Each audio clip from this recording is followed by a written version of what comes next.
ఏంటంటే సినిమా ఇండస్ట్రీలోకి రావాలి, డైరెక్టర్ అవ్వాలి, ఎక్కడ మొదలైంది ఈ థాట్? చిన్నప్పుడే.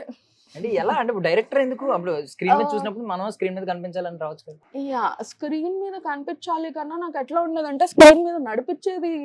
ఉమ్, ఇప్పుడు మనం యాక్ట్ చేయడం ఈజ్ డిఫరెంట్. ఉమ్, కానీ ఆ మొత్తం టీం అంతా ముందు తీసుకొచ్చి ఒక కెప్టెన్ ఆఫ్ ద షిప్ అంటారు కదా, ఆ మ్మ్. లీడర్షిప్ క్వాలిటీస్ ఉండే నాకు. ఉమ్, సో ఫస్ట్ నుంచి ఏదైనా డాన్స్ కాంపిటీషన్ అన్నా, సింగింగ్ ఇది ఉన్నా లేదన్నా నేను మంచిగా ఆర్గనైజ్ చేస్తూ ఉమ్, అందరిని తీసుకొస్తూ నేను పార్టిసిపేట్ చేస్తూ అలా అలా నాకు చాలా ఇంట్రెస్ట్ ఉంటుండే. ఉమ్, స్టోరీస్ బాగా చెప్పేదాన్ని.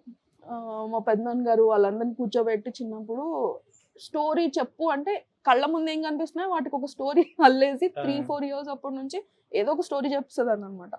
సో అప్పటి నుంచే ఈ అమ్మాయి కొంచెం కథలు బాగా చెప్తుంది అది ఇది అని చెప్పి వాళ్ళకి ఇంట్రెస్ట్ ఉండేది. కానీ మా మదర్ ఒకటే చెప్పారు, ఉమ్, సింగిల్ పేరెంట్ తను. నాకు నేను ఇంటర్లో ఉన్నప్పుడు మా ఫాదర్ చనిపోయారు. సో సింగిల్ పేరెంట్ తనే చూసుకునేది.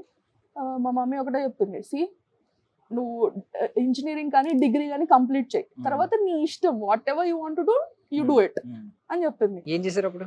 ఇంజనీరింగ్ చేశాక Engineering. మొత్తం మోస్ట్ ఆఫ్ ద ఇంజనీర్స్ అందరూ సినిమా ఇండస్ట్రీలోనే ఉన్నట్టున్నారు. అప్పట్లో అంత ఇంజనీరింగ్ కి ఫుల్ బూమ్ ఉండే అనమాట. ఉమ్, ఇంకా ఇంజనీరింగ్ చేస్తా అని ఒప్పుకున్నా. ర్యాంక్ చాలా జస్ట్ క్వాలిఫైడ్ మనం. మా మమ్మీ కోసం అని ఉమ్, కంప్లీట్ గా స్టడీస్ అని తన కోసం అని కష్టపడి చదివా. కష్టపడి కాదు అసలు చదవలేదు, కష్టపడి పాస్ అయ్యాను బేసిక్లీ.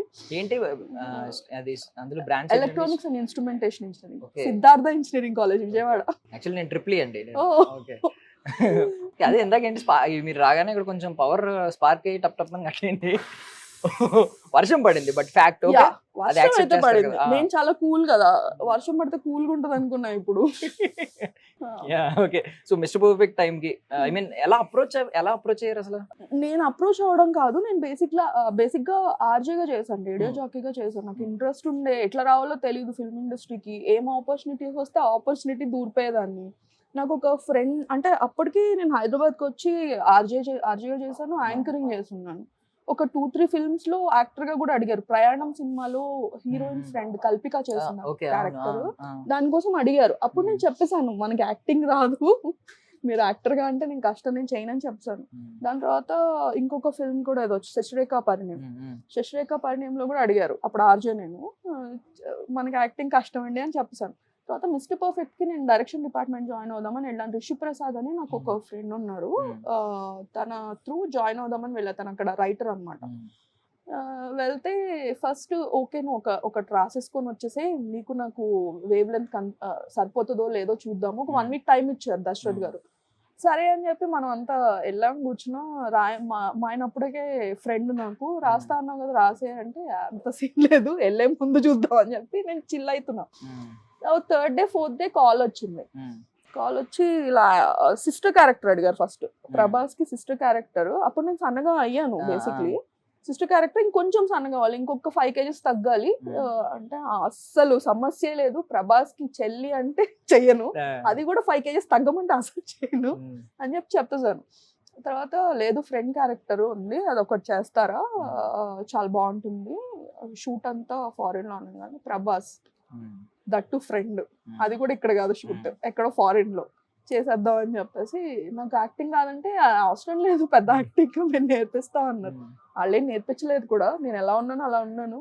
సో ఆఫర్ అలా వచ్చింది. యాక్చువల్లీ అందులో మీ ఫ్రెండ్స్ బ్యాచ్ లో సత్యదేవ్ గారు ఉంటారు. సత్య నా వల్లనే ఆ మూవీలో పరిచయం. అంటే రిషి ప్రసాద్ అని చెప్పాను కదా, తను నా ఫ్రెండ్. నేను సత్యదేవ్ ని కూడా పరిచయం చేశాను. బేసిక్లీ మాది ఇంతకుముందు గ్రూప్ ఉండే ఫ్రెండ్స్. సో సత్య ఏంటంటే మేమందరం జూనియర్ ప్రకాష్ రాజ్ అని పిలుచుకునేవాళ్ళం. తన వాయిస్ అలా ఉండేది. సో యాక్టింగ్ కూడా బాగా చేస్తాడు అనమాట, వాయిస్ లోనే చాలా బేస్ ఉండేది. తను జాబ్ చేస్తూ ఉండే. నాకు ఇలా ఆఫర్ వచ్చినప్పుడు రిషి దగ్గర తీసుకెళ్ళాను, కొత్త వాళ్ళు కావాలన్నావు కదా ఈ అబ్బాయి ఉన్నాడు నా ఫ్రెండ్ అని చెప్పి. తను అన్నాడు ఓకే ఒకసారి పరిచయం చేద్దాం అని పరిచయం చేశారు. అలా అందరం మళ్ళీ ఏమైనా సత్యదేవ్ గారితో కొలాబరేట్ అయ్యారా? కొలాబరేట్ అవ్వడం అంటే జస్ట్ ఫ్రెండ్స్ కదా, సో హాయ్ బాయ్ అంటే ఏదైనా ఒక ఆన్ స్క్రీన్ ప్రాజెక్ట్ ఇద్దరు కలిసి మళ్ళీ సేమ్ ప్రాజెక్ట్ చేయలేదు. తను ఇంకా బిజీ అయిపోయాడు, తను మ్యారేజ్, నేను మ్యారేజ్, నా లైఫ్ ఇట్ వెళ్ళిపోయింది, తన లైఫ్ అటు వెళ్ళిపోయింది. అంటే అందులో మన ఈయన ఉంటారు సాగర్ గారు, ఐ మీన్ ఆర్కే నాయుడు. తను మేమందరం చాలా మంచి ఫ్రెండ్స్ అయ్యాం. Thank you.